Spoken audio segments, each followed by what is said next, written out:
Want to ghost me and then ignore me in person? Fine, I'll talk with your parents.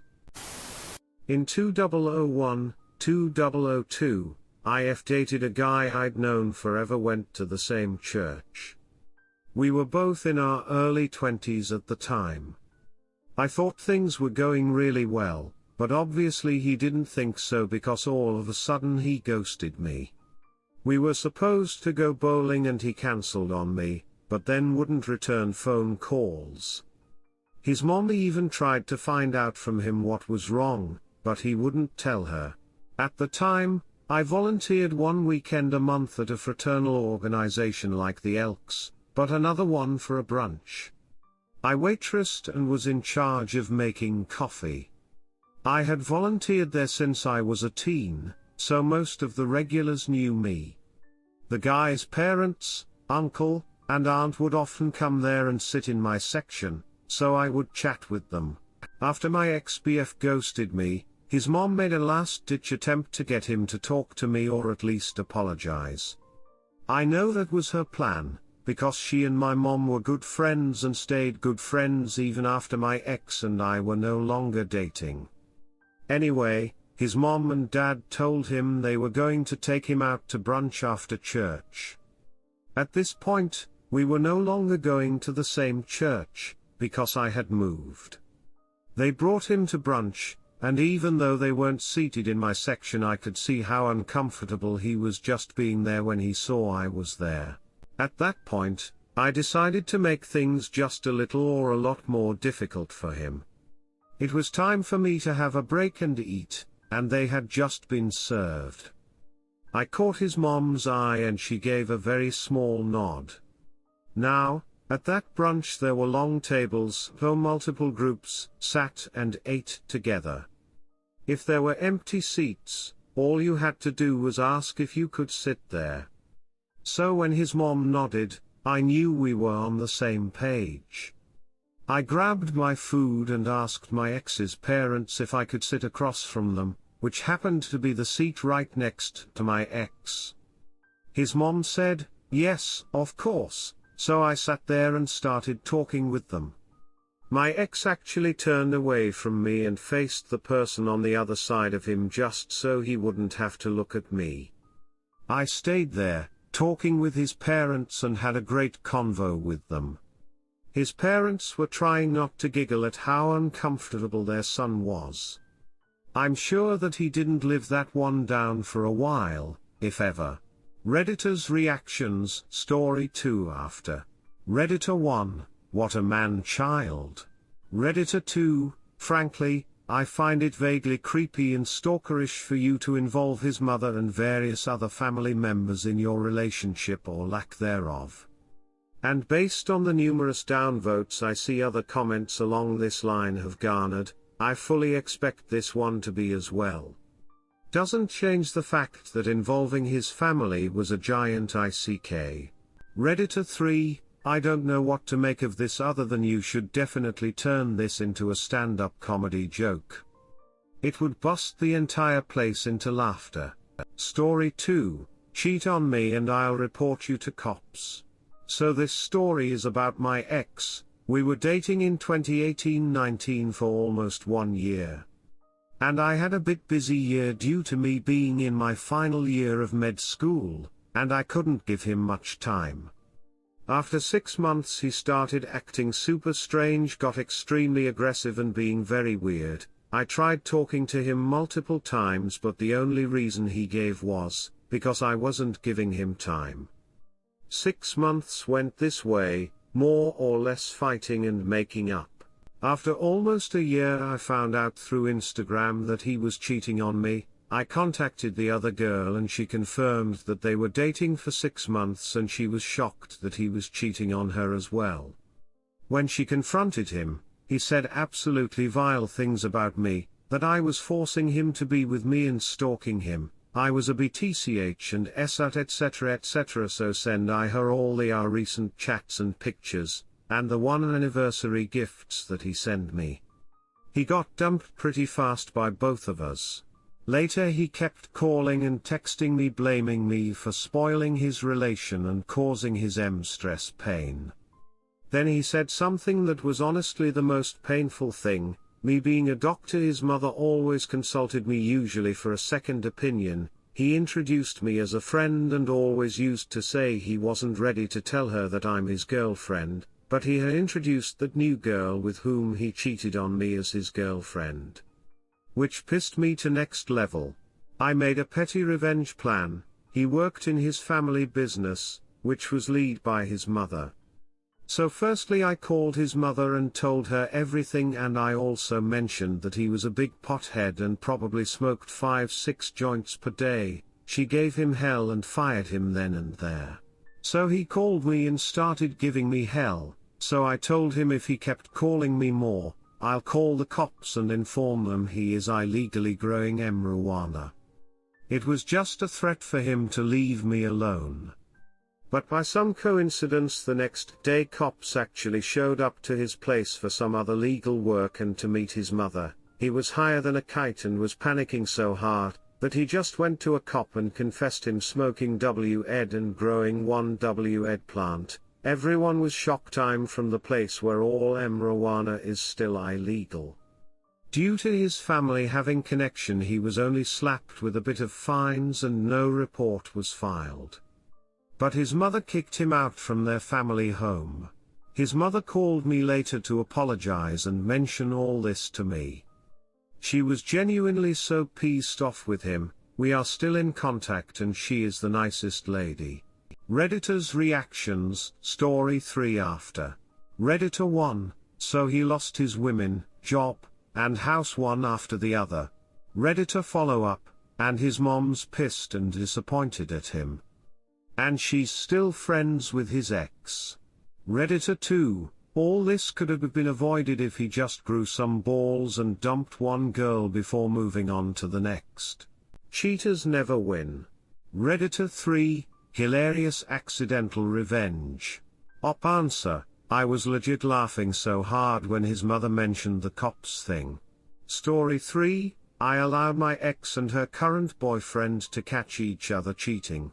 My wife cheated on me with my closest friend back in 2018, she was pregnant at that time with our first son, their first son. Being the evil person she was, she made me believe it was mine and I fell for it.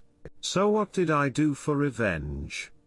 Very simply, I told her to come over to my place for a chat, keeping in mind we were no longer together at this time, like WTF goes over to spend a night at their ex. Being a hacking specialist, with literally all I did at this time was offer my services to people who suspected their partners of cheating. I knew cheats will always cheat, so I wanted her husband to have the first-hand experience of finding out what it's like to be cheated upon. Because I gifted her the laptop she was using, I told her I needed some files back. So I performed a trick I learnt at work.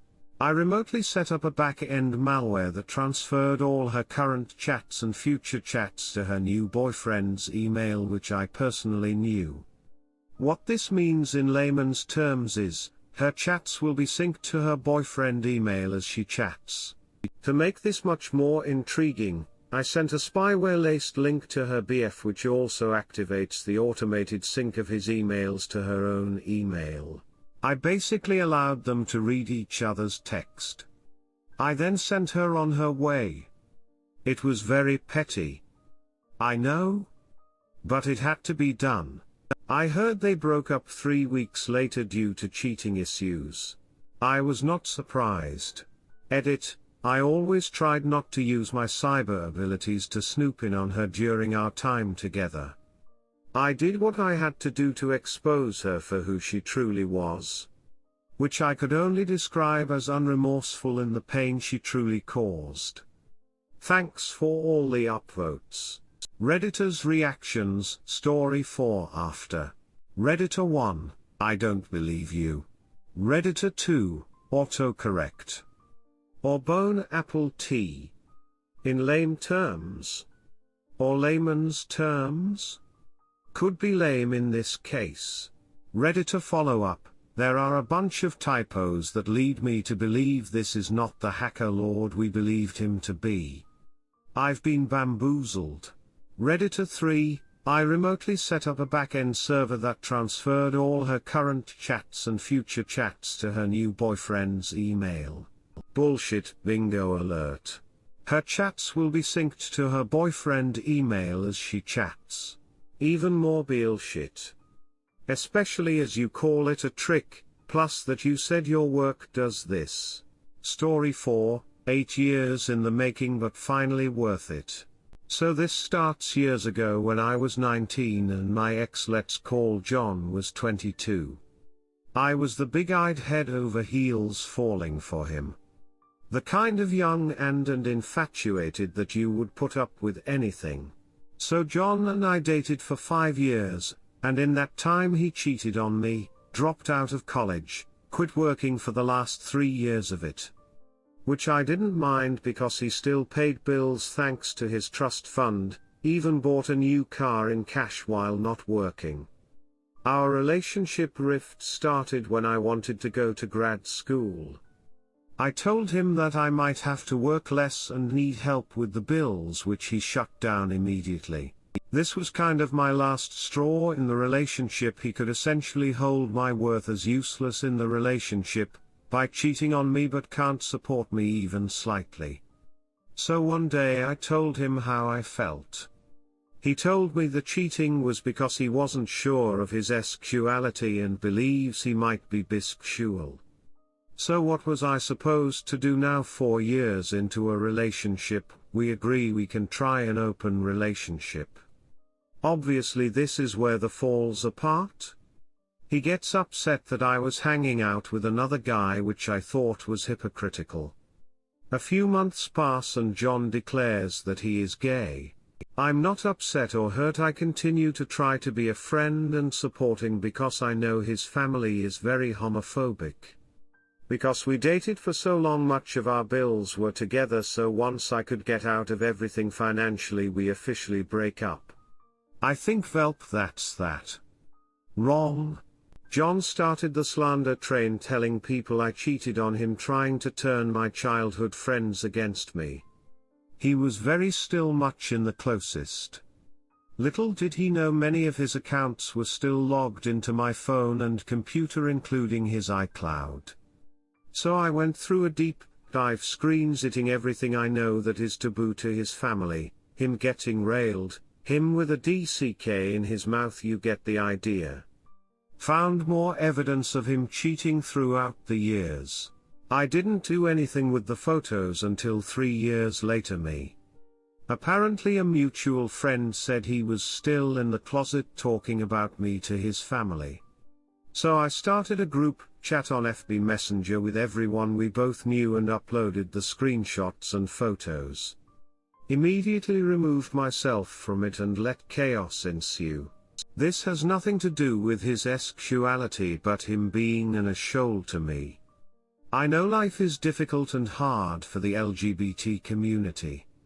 If I could have shown his family what it he was without outing him, I would have. Edit. For clarification, none of the photos were nudes or in the area of revenge porn. Just him kissing guys with the implication. Screenshots solidified that he was cheating on me for years. I would not subject his siblings to see that. As far as his safety, I did this a month ago. He lives hundreds of miles away from his family, and is also 30 and from my understanding doing well for himself. Edit 2, so I did not expect this to blow up.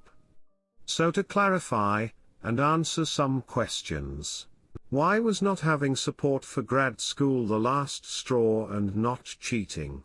Again, I was a freshman in college when we met. I was dumb and naive. He was my first serious relationship. People put up with a lot of things when they're young and don't know better. By the time I was thinking of grad school came around, we were already 4 years in.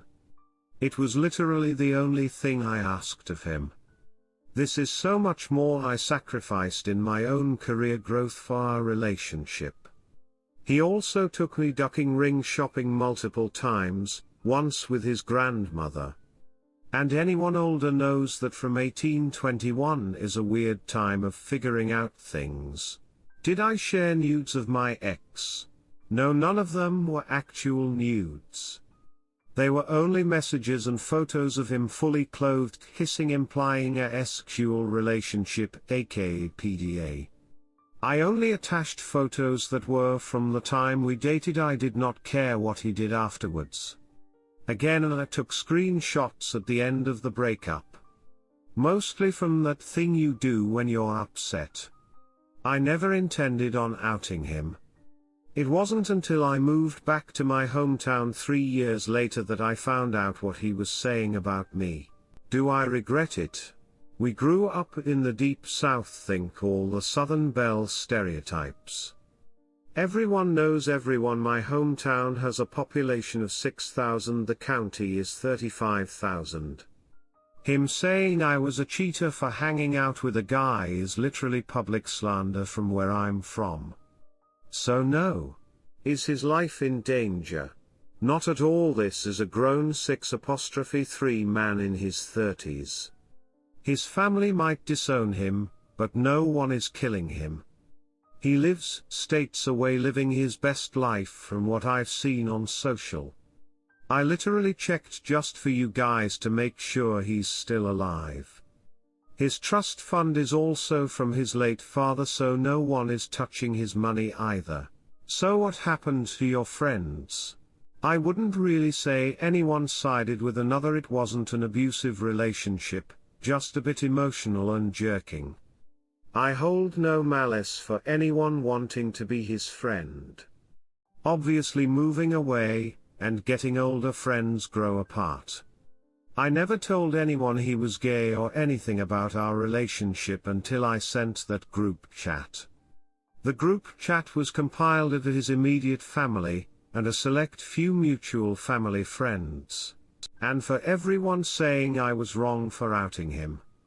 It wasn't about him being gay, it was about him being a manipulative cheater and lying to make himself look good. He just so happened to cheat on me with other men. I could give a duck less about who he is attracted to. And yes, I did get tested for all STDs, and I would have if it was female partners also. Stereotypes about the LGBT community is nothing but damaging. Redditors' reactions. Redditor 1, I know screenshotting was a typo, but I love it. Redditor follow-up, has nothing to do with his sexuality but him being in a shoal to me. I know life is difficult and hard for the LGBT community. If I could have shown his family what asset he was without outing him, I would have. Came here to say this. Redditor 2, just because he likes ducking a shoals doesn't mean he has to be one. Redditor 3, love it. I hate when people play the victim, especially when they cheat. Like, dude, you don't get to do messed up stuff then go cry about it later like it wasn't her fault. So happy for you? Redditor follow up, my wife now ex cheated on me multiple times and not once did she ever apologize or admit that she was at fault. In fact, she flat out said her cheating was my fault. And all of her friends, family and half of my family validate her when she whinges about me walking out on her. So I guess the gender of the cheater makes a huge difference. Redditor 4, just because someone is gay or trans or whatever, doesn't mean they get a pass to be in a shoal. Redditor follow up, the average user in default Reddit subs would have us believe otherwise, lol. No one should get a free pass for being a narcissistic a shoal. Redditor 5, I'm gay, and I support your action. He got what he deserved. Honestly, I think closet case cowards do so much more to damage the LGBTQ community than any act of outing someone. I mean, like, I don't support outing someone for no reason, but he kind of F's your hand. Op answer, so you're the only person I've replied to. BC there was def more to the story. Short versione was president of GSA. I identify as pansexual. My oldest brother is gay. I understand the discourse on sexuality is much touchier today. His immediate family was homophobic from their own prejudice and down the evangelical Christian path. His aunts and grandmother showed no such prejudice. I supported him emotionally through his journey, and he blatantly told me he was gay when we decided to break up. I thought I left the relationship on good terms. It was only until years later and moving back to our hometown, we grew up in a similar area, that he was still slandering me. It was a lot of, well, I heard that you actually did this. And to reference my original post, upset that I was hanging out with another guy. I never slept with anyone else until we broke up. He used an open relationship as a way for him to be able to find his sexuality. I'm hurt but understand that part. The dragging my name still when I'm around these people and running into them while he's living his best life away is another thing. Redditor 6, the moment Op's ex tried to ruin her life by slandering her, she had the right to ruin his life in return. Hats off to you, Op. Redditor 7, my good side says you're wrong for doing that and could flip his world upside down for the worse, and you should explain your actions and apologize even if he doesn't accept it. My evil side says duck him, he deserves that it and deserves the humiliation for all the it and trying to make you look like an asshole to your friends. He deserves a taste of his own medicine. Maybe now he learned a lesson not to treat people like it. Well played. Redditor follow-up, he tried to turn her childhood friends against her by deflecting wrongs he did onto her. He got his world turned upside down for attempting to do the same to her. Duck him? Redditor 8, revenge. A dish best served cold.